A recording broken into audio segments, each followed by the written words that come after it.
আপনি দোয়া সূরা কিছুই জানেন না, সূরা ফাতিহাও জানা নাই, আপনি শুধু আল্লাহু আকবার বলে বুকের উপরে হাত বেঁধে বলবেন সুবহানাল্লাহ, আলহামদুলিল্লাহ, লা ইলাহা ইল্লাল্লাহ, আল্লাহু আকবার, আল্লাহু আকবার বলে রুকুতে যাবেন, ওখানেও সুবহানাল্লাহ, আলহামদুলিল্লাহ, লা ইলাহা ইল্লাল্লাহ, আল্লাহু আকবার, আবার সামি আল্লাহু লিমান হামিদা বলে সুবহানাল্লাহ বলেন, রুকুতে গিয়ে সুবহানাল্লাহ বলেন, সিজদাতে গিয়ে সুবহানাল্লাহ বলেন, পুরো সালাত সুবহানাল্লাহ বলেন, আল্লাহ আপনার পুরো সালাতই কবুল করে নেবেন।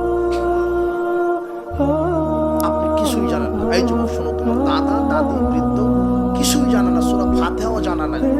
আল্লাহ সূরা ফাতিহা দেখতে চাচ্ছেন, আল্লাহ দেখতে চাচ্ছে যে তোমার দাদা দাদি সিজদা দিচ্ছে নাকি আমাকে।